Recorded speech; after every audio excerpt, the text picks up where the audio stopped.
অধ্যায় ১। আমি চোখ বন্ধ করে গান শুনছি। মোটা দাগে বাদ্যযন্ত্র বাজিয়ে গান বাজনা করা এবং শোনা দুটোই হারাম। যারা আমাকে গান শোনাচ্ছে তারা বাদ্য বাজাচ্ছে না, শুধু গুনগুন করছে। মানুষ হলে গুনগুন করে কি বলছে সেটা বোঝার চেষ্টা তকলিফ করতাম। এখন সেটা করছি না, কারণ গান মানুষ শোনাচ্ছে না, গান শোনাচ্ছে কতিপয় মশা। এদের গানের অর্থ সুলাইমান আলাইহিস সালাম হলে বুঝতেন। আল্লাহ তাকে পশুপাখির ভাষা বোঝার দারুণ ক্ষমতা দিয়েছিলেন। আমি সাধারণ মানুষ, আমাকে এই ক্ষমতা দেয়া হয়নি। এই মুহূর্তে একটা ব্যাপার মাথায় ঘুরপাক খাচ্ছে। মশাগুলো এত জায়গা রেখে কানের কাছে এসে গুনগুন করে কেন?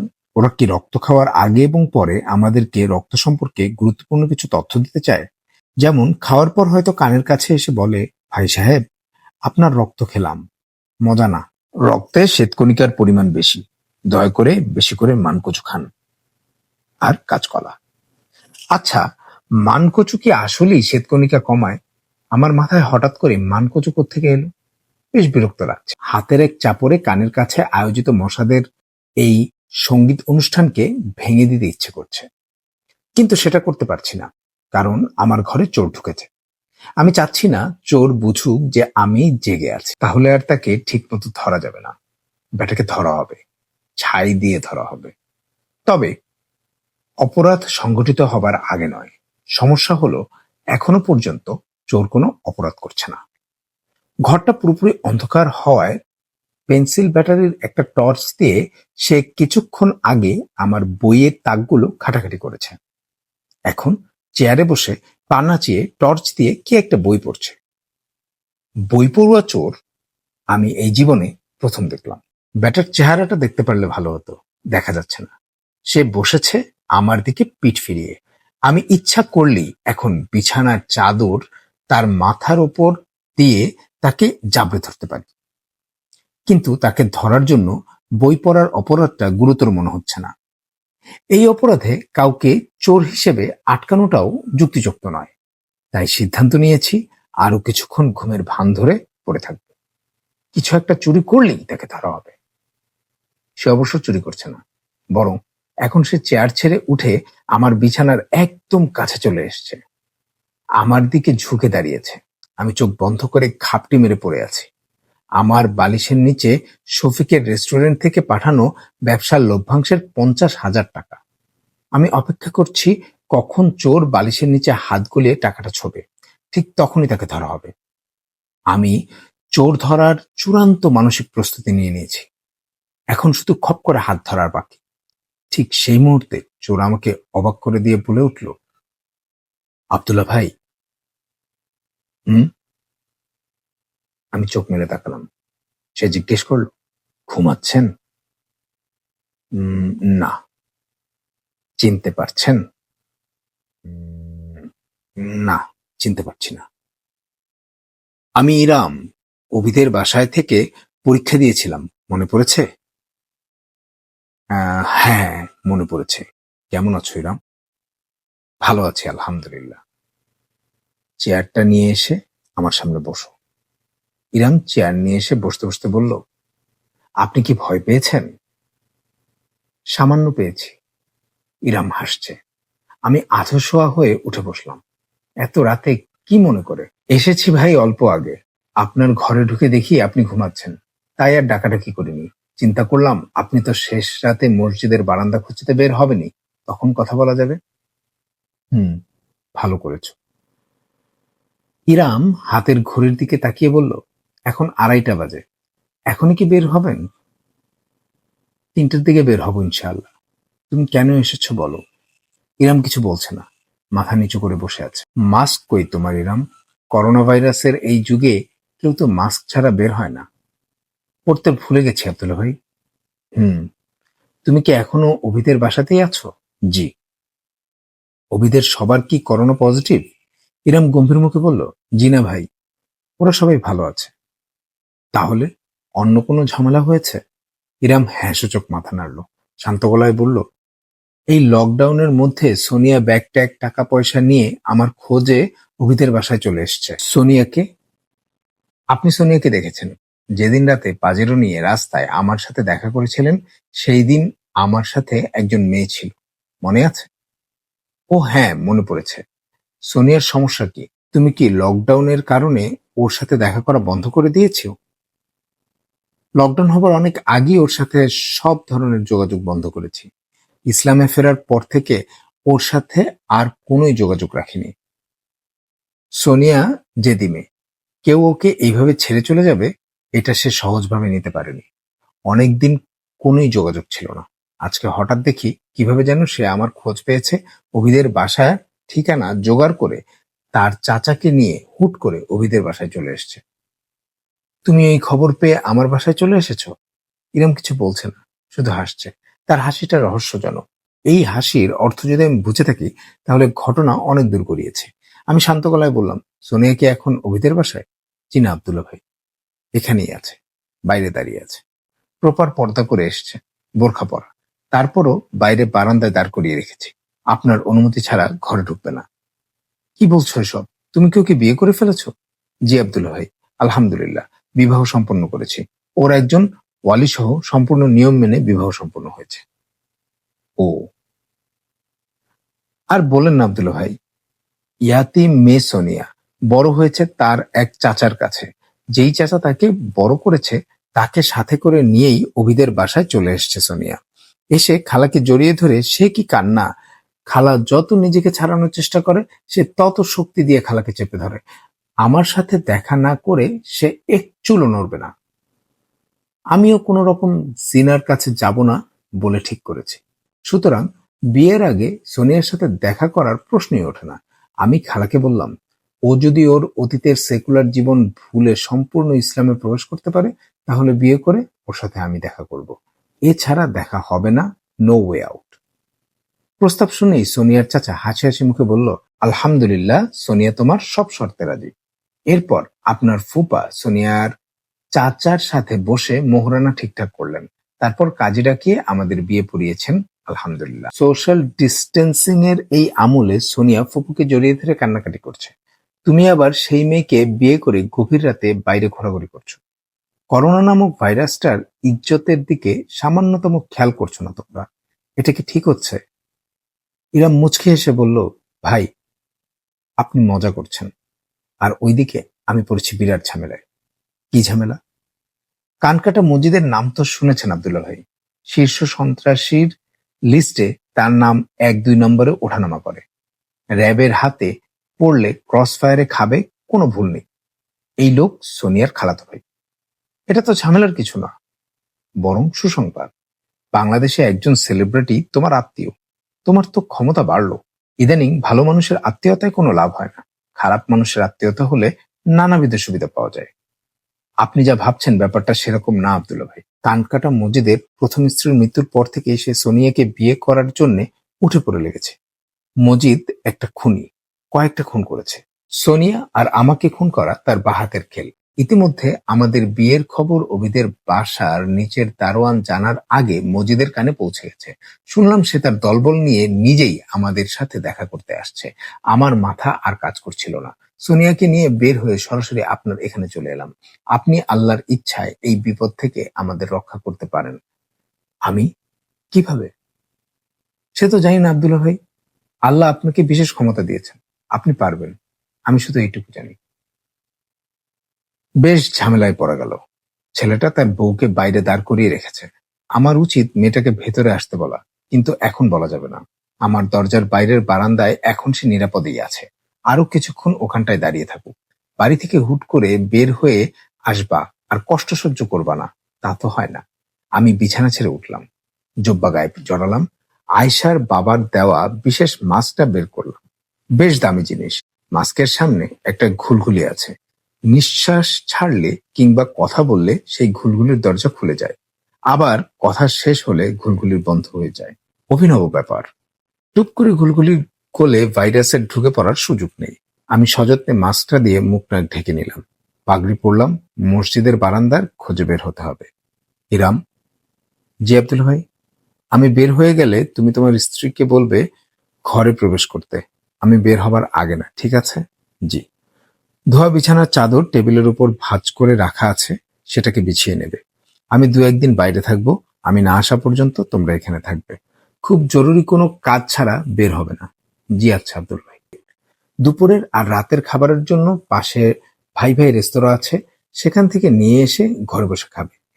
আর আমার বালিশের নিচে 50,000 টাকার একটা বান্ডিল আছে, যা প্রয়োজন হয় খরচ করবে, প্রয়োজনের অতিরিক্ত খরচ করবে না, ঠিক আছে? আব্দুল্লাহ ভাই, টাকা লাগবে না?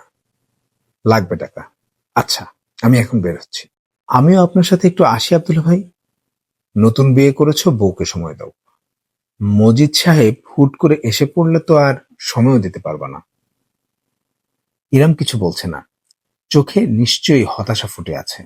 আমি সেই দিকে তাকাচ্ছি না। এখন কোনো হতাশা আমাকে স্পর্শ করতে পারবে না। এখন আমি মসজিদের বারান্দা খুঁজতে বের হব, নিজের রবের সামনে দাঁড়াবো। আমার জন্য এর থেকে আনন্দের আর কি হতে পারে? ঘর থেকে বের হয়ে আসার সময় বুঝতে পারছিলাম ইরামের স্ত্রী দাঁড়িয়ে আছে বারান্দায়। আমাকে দেখি কিছুটা পিছিয়ে গেল। আমি ভেবেছিলাম সে সালাম দেবে, দেয়নি, মাথা নিচু করে দাঁড়িয়ে আছে। ব্যাপারটা আমার ভালো লেগেছে। সঠিকভাবে পর্দা করে এসেছে সে, আলহামদুলিল্লাহ। ইরাম দিনের বুঝটাও মেয়েটাকে দিতে পেরেছে।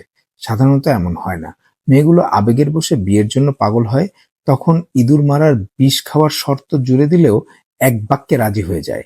কিছু মেয়ে তো নিজেকে সত্যবাদী প্রমাণ করতে একাত্র বিষ হাসিমুখে খেয়েও নেয়।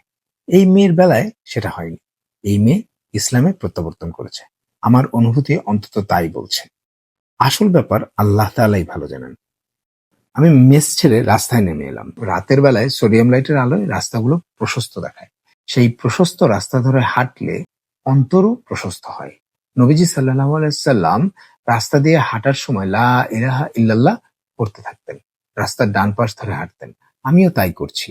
রাস্তার ডান পাশ ধরে হাঁটছি আর নিজেকে বারবার স্মরণ করিয়ে দিচ্ছি, আল্লাহ ছাড়া কোনো ইলাহ নেই। বেশ ভালো লাগছে। সব ধরনের দাসত্বের শৃঙ্খল থেকে নিজেকে মুক্ত ঘোষণা করছি। একমাত্র আল্লাহকে ইলাহ হিসেবে মেনে নিচ্ছি। এর আনন্দ অন্যরকম। আর এই আনন্দ আরো বেড়ে যায় যখন মসজিদের বারান্দায় নিজের ইলাহের সামনে দাঁড়ানোর সুযোগ হয়।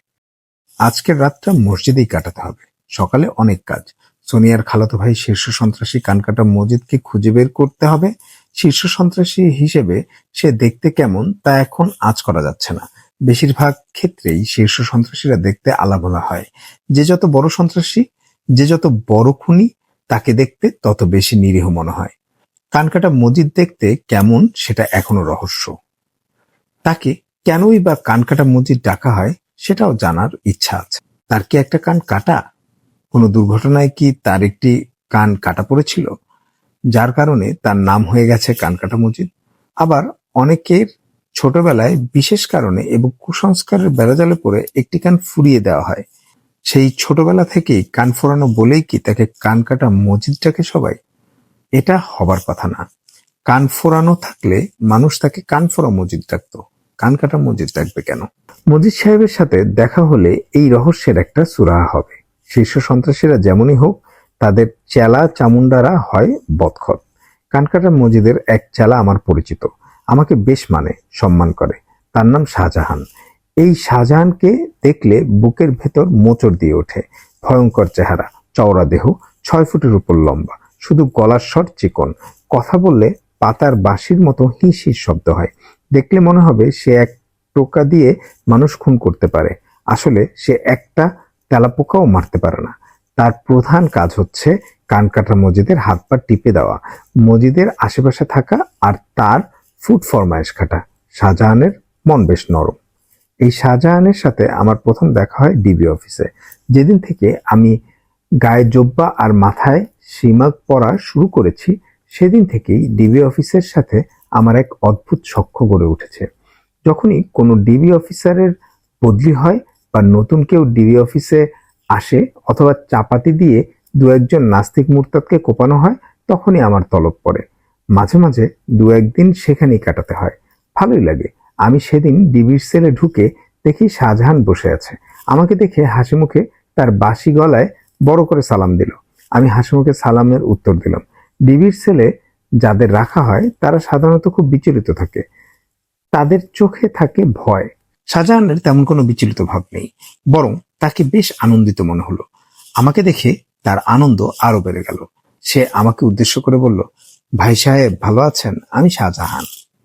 আমি হাসি মুখে বললাম, আলহামদুলিল্লাহ ভালো আছি। যাক, একা একা বসেছিলাম, ভালো লাগতেছিল না। আপনি আসছেন, এখন একটু বাতচিত কইরা সময় পার করা যাইব। ঠিক আছে, আপনি বাত করেন, আমি একটু চিত হই। হি হি। আমনে দেখি রসিক মানুষ, আপনার মতো এরকম একজন দাড়ি টুপিওয়ালা মানুষের এইখানে আনছে কেন? চাপাতি দিয়া কোপাকুপি করছেন নি? শাহজাহান এই রসিকতা করতে পেরে খুব মজা পেয়েছে। সে শরীর দুলিয়ে হাসছে। আমি কিছু বললাম না, মুচকি হাসলাম। শাহজাহান বলল, কিছু মনে করলেন নাকি মিয়া ভাই? কিছু মনে করিনি। যাক, আলহামদুলিল্লাহ। ভাই সাহেবের নাম কি? আব্দুল্লাহ। সুন্দর নাম। আমার দাদাজানের নাম ছিল আব্দুল্লাহ। আমি মুখে হাসি রেখা টেনে মাথা নাড়লাম। তারপর জিজ্ঞেস করলাম, আপনাকে এখানে আটকে রেখেছে কেন? শাহজাহানের মুখে হাসি প্রশস্ত করে গলার স্বর নিচু করে হিসিস করে বলল, আর কইয়েন না, কুত্তার হাড্ডি আনছিলাম, বাগে একটু কম পড়ছে, এই জন্য আটকাইয়া রাখছে। উস্তাদের কাছে খবর পাঠানো হয়েছে, তিনি আরো হাড্ডির ব্যবস্থা করতেছে, সুতরাং টেনশন নেই, একটু পরই বাইর হইয়া যাব। আপনার ওস্তাদ তো সেই জিনিস, এইখানে হাড্ডি বিলানো তো সহজ ব্যাপার না। হাসা কইছেন ভাই, আমার উস্তাদের নাম শুনলে পোলাপাইন প্যান্টে পেশাব করে দেয়। তাই নাকি? ভালো তো। কি নাম ওনার? তার নাম মজিদ, সবাই ডাকে কানকাটা মজিদ। ওনার নাম তো শুনছেন অবশ্যই। জি না, শোনা হয়নি। আমার কথা শুনে শাহজাহানের ভ্রু কুঞ্চিত হলো। কানকাটা মজিদকে না চেনাটা বড় অন্যায় হয়েছে মনে হলো। সে তার বাঁশির মতো চিকন গলায় বলল, আপনি হুজুর মানুষ, কথা বইলা ভালো লাগছে, নাইলে আপনার গালে এখন খাড়ার উপর একটা থাবড়া বসাইতাম। ওস্তাদ রে চিনেন না, এই এলাকায় থাকেন কেমনে? আমি হাসলাম, আমার ম্যান্তা মার্কা হাসি। নিজেকে সৌভাগ্যবান মনে হলো। এই 6 ফিট লম্বা লোকটার থাবড়া খেতে হলো না, এটা অনেক বড় ব্যাপার। আমি বললাম, দুঃখিত ভাই, ওনাকে চিনতে পারিনি, আপনি মনে কষ্ট নিয়েন না। আচ্ছা, মজিদ ভাইয়ের কি হাড্ডি নিয়ে নিজেই এখানে আসার কথা? জি না, ওস্তাদ আসবে কেন, লোক পাঠাবে, আর যারে পাঠানো হবে সেও এইখানে আসবে না। হাড্ডি ভাগাভাগি এই জায়গায় হয় না। ও আচ্ছা। মনে করেন ওইখানে ওস্তাদ হাড্ডি দিব, এইখানে তারা আমারে ছাইড়া দিব। আপনার ওস্তাদ মনে হয় আজকে আর হাড্ডি পাঠাতে পারবে না ভাই। আপনার ওস্তাদের কোনো একটা বিপদ হয়েছে। কি বলেন এইসব আলতু ফালতু কথা? এখন আসলেই আপনারে থাবড়াইতে মনে চাইতেছে। শোনেন, ওস্তাদ একটা কথা কইছে কিন্তু করে নাই, এইটা কোনোদিন হয় নাই। আধা ঘন্টার মধ্যেই এরা আমারে ছাইড়া দিব। যদি এরা আমারে না ছাড়ে আর আপনার কথা ঠিক হয়, তাইলে আমি আপনার গোলাম হইয়া থাকবো সারা জীবন, এই জবান দিলাম। আর আধা ঘন্টার মধ্যে যদি এরা আমারে ছাইড়া দেয়, তাইলে আপনার পায়জামা খুইলা সেইটা দিয়ে আমি পাগড়ি বানাইয়া মাথায় পইরা এইখান দিয়া বাইরাম। আমি কিছু বললাম না। এই লোক তো বিপদে ফেলবে মনে হচ্ছে। আল্লাহ ভরসা। সময় অনেক গড়িয়ে গেল। শাহজাহানকে উদ্ধার করতে কেউ এলো না। ওস্তাদ নিশ্চয়ই হাড্ডি পাঠাতে পারেনি, এরকম কখনো হয়নি। কানকাটা মজিদের সাথে যখন থেকে সে কাজ করছে, এই রকম ছোটখাটো কারণে 1 ঘন্টার বেশি তাকে কোনোদিন হাজতে থাকতে হয়নি। কিন্তু আজকে তার ওস্তাদের কোনো লোক তাকে উদ্ধার করতে আসেনি। তখন মধ্যরাত। আমি অজু করে আমার রবের সামনে দাঁড়িয়েছি। শাহজাহান পাশে বসে বড় বড় চোখ করে আমার দিকে তাকিয়ে আছে। কেউ এইভাবে তাকিয়ে থাকলে সালাত আদায়ে একাগ্রতা নষ্ট হয়, অদ্ভুত এক অস্বস্তি লাগে। এটা দূর করার অবশ্য একটা পদ্ধতি আছে, সেটা হলো সুন্দর তেলাওয়াতের সাথে বড় সূরা বুঝে বুঝে পড়া। আল্লাহর সামনে দাঁড়িয়ে তার কালামকে বুঝে সুন্দর করে তেলাওয়াত করতে থাকলে কখন যে সেই সূরায় এবং রবের ভালোবাসায় ডুবে যাওয়া যায় তার ইয়ত্তা নেই। আমি সূরা বাকারা প্রায় মুখস্থ করে ফেলেছি, তাই সূরা বাকারা দিয়েই 2 রাকাত সালাত শেষ করলাম। সালাতের শেষ বৈঠকের পর সালাম ফেরানোর সাথে সাথে শাহজাহান বলল, ভাইজান। জি বলুন। সত্যি করে কোন তো, আপনি কি মানুষ না জিন জাতি? আমি হাসলাম, হেসে জিজ্ঞেস করলাম, কেন, কি হয়েছে? আপনি সাধারণ কোনো মানুষ না ভাই, আপনি ওলি আল্লাহ। আপনি এরকম বলছেন কেন? আমি খুবই সাধারণ একজন মানুষ। আপনি কইলেই তো হইব না। আমি তো এখন ঠিকই বুঝতেছি ভাই, না বুঝা আপনার সাথে অনেক বেয়াদবি কইরা ফেলাইছি। আমারে আপনি মাফ কইরা দেন। আপনারে আমি ওস্তাদ মানছি। কানকাটা মজিদ ভাই ছাড়া আমি আর কাউরে জীবনে ওস্তাদ ডাকি নাই। এখন থেকে আপনারে ডাকবো। আমাকে ওস্তাদ ডাকা লাগবে না। আর আমি কোনো অসাধারণ কেউ না, আমি একজন সাধারণ মুসলমান। নিজের লুকাইয়া লাভ নাই আমার কাছে ভাই, আমি আপনারে চিনা ফেলাইছি। ভালো ভেজালে পড়া গেল। পীর ফকিরের এই দেশে মানুষজন একটু হলেই আরেকজনকে পীর ভাবা শুরু করে। অসাধু ব্যবসার জন্য এই জিনিস ভালো হলেও এমনিতে এটা একটা ব্যাধি এই অঞ্চলের মানুষের। আমি শাহজাহানকে জিজ্ঞেস করলাম, আমার সম্পর্কে আপনার এরকম উচ্চ ধারণা হবার কারণ কি? শাহজাহান চারপাশে তাকিয়ে তার বাঁশির মতো চিকন গলায় আরো চিকন করে বলল, ভাই, আপনার কথা খাপে খাপে মিলে গেছে। উস্তাদ আজকে আমারে সারাইতে লোক টাকা কিছুই পাঠায় নাই। এই রকম আমার পুরো জীবনে হয় নাই, এই প্রথম হইল। এই ঘটনা যে ঘটবো এইটা আপনিই বুঝতে পারছেন। নিশ্চয়ই আপনি গায়েব দিয়ে খবর নিছিলেন। তবে এই ঘটনা সত্যি হওয়ার পর প্রথমে আমিও আপনার ছোটখাটো ফকির মনে করছিলাম, কিন্তু আপনার নামাজ দেখে বুঝছি আপনি জাতা মাল না। শুনুন শাহজাহান, আমি কোনো গায়েব থেকে খবর নেইনি। আমি যখন ডিবি অফিসে ঢুকি তখন দুইজন অফিসার আপনাদের এই বিষয় নিয়ে কিছুটা ইশারায় কথা বলছিল, যা আমার কানে এসছে। তারা যা বলছিল তার মধ্যে কথা ছিল টাকা কম দেওয়ায় আপনাকে সারা রাত আটকে রাখার কথা। প্রথমে আমি তাদের কথার আগামাথা কিছুই বুঝিনি, কিন্তু পরে যখন আপনার সাথে কথা হলো তখন বুঝলাম তারা আপনার বিষয় নিয়েই কথা বলছে এবং কোনো একটা কারণে আপনার ওস্তাদ টাকা পাঠাতে পারেনি এবং পারবে না। আর যেহেতু আপনাদের ওস্তাদের উপর আপনাদের দারুণ আস্থা, সেহেতু বলা যায় তার পক্ষে সম্ভব হলে সে টাকা পাঠাতো। নিশ্চয়ই তিনি কোনো বিপদে পড়েছেন যার দরুন টাকা পাঠাবেন না। আল্লাহ না জানালে মানুষের পক্ষে গায়েব জানা সম্ভব নয়। বুঝতে পেরেছেন? শাহজাহান আমার দিকে অবাক দৃষ্টিতে তাকিয়ে আছে। বুঝতে পারছি তার এই কথাগুলো বিশ্বাস হচ্ছে না। সে আশ্বস্ত হতে পারছে না। এই কথা না বলে যদি আমি বলতাম গায়েব থেকে খবর পেয়েছি কিংবা জিন এসে আমাকে খবর দিয়ে গেছে, তাহলে হয়তো তার জন্য এটা বেশি বিশ্বাসযোগ্য হতো। মানুষ অলৌকিক জিনিস বিশ্বাস করতে ভালোবাসে।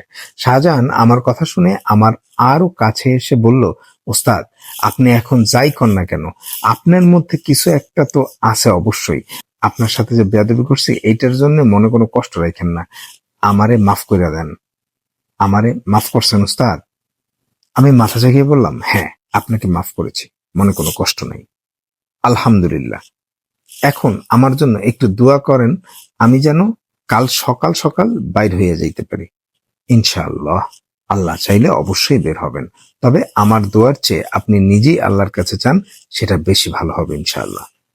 আমি গুনাহগার মানুষ, আমি চাইলে কি আল্লাহ কবুল করবে? অবশ্যই করবেন। আপনি গুনাহের জন্য যদি আল্লাহর কাছে তওবা করেন তাহলে আল্লাহ আরো বেশি খুশি হবেন। আর আল্লাহর কাছে বিপদ থেকে মুক্তি চাইলে আল্লাহ অবশ্যই বিপদ থেকে মুক্তি দিবেন, যদি না আপনার তাকদীর চলে আসে। আচ্ছা, আপনাকে কি আমি একটা খুব সহজ টেকনিক শিখিয়ে দেব আল্লাহর কাছে বিপদ থেকে সাহায্য চাওয়ার? জি উস্তাদ, শিখাই দেন। আপনার প্যান্ট শার্ট পাক আছে তো? অবশ্যই আছে উস্তাদ। ছোটবেলায় মাদ্রাসায় পড়েছি 1 বছর। কিছু শিখে আর না শিখে আদব কায়দা শিখেছি। বইসা প্রসাব করি। ঠিক মতো পানি নেই। আমি এই যুগের খবিশ পোলাপাইনের মতো দাঁড়াইয়া কাজ সারি না। Very good. তাহলে যান, তাড়াতাড়ি সুন্দর করে উজু করে আসুন। ঠিক আছে ওস্তাদ। শাহজাহান উজু করে এলো। আমি বললাম, এখন আল্লাহর সামনে দাঁড়ান। 2 রাকাত নফল সালাত আদায় করেন। ধীরে ধীরে সুন্দর করে সূরা কালাম পড়েন। সূরা কালাম পারেন তো? জি পারি। সালাত যখন আদায় করবেন তখন এইটা মনে রাখবেন আল্লাহ আপনাকে দেখছেন। সুতরাং ওনাকে খুশি করার জন্য 2 রাকাত সালাত আদায় করেন এবং বৈঠকে আল্লাহকে সব বলেন। সেজদায় আল্লাহকে আপনার বিপদের কথা বলেন। আপনার যে ওস্তাদ আর তারও ওস্তাদ হচ্ছে আল্লাহ তাআলা। যখন কেউ কিছু করতে পারে না তখন একমাত্র আল্লাহই পারেন বিপদ থেকে রক্ষা করতে। সুতরাং আল্লাহকে বলেন। সঠিকভাবে বলতে পারলে আল্লাহ আপনাকে অবশ্যই বিপদ থেকে রক্ষা করবেন এবং দারুণ শক্তি দেবেন ইনশাআল্লাহ। ঠিক আছে ওস্তাদ। শাহজাহান সালাতে দাঁড়িয়ে গেল। খুব সময় নিয়ে সুন্দর করে 2 রাকাত সালাত আদায় করা শুরু করলো। দীর্ঘ সেজদা করলো।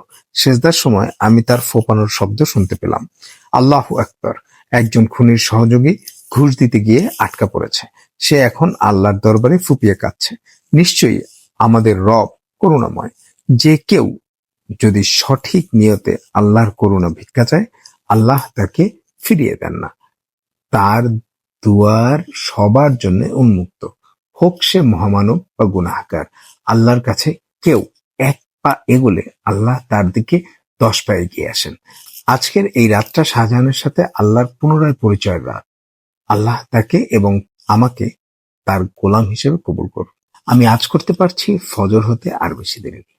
সুতরাং 1 ঘন্টার মতো ঘুমিয়ে নেওয়া দরকার। শাহজাহান থাকুক তার রবের সাথে একা। খানিক সময় একাই তার রবের সামনে দাঁড়াক।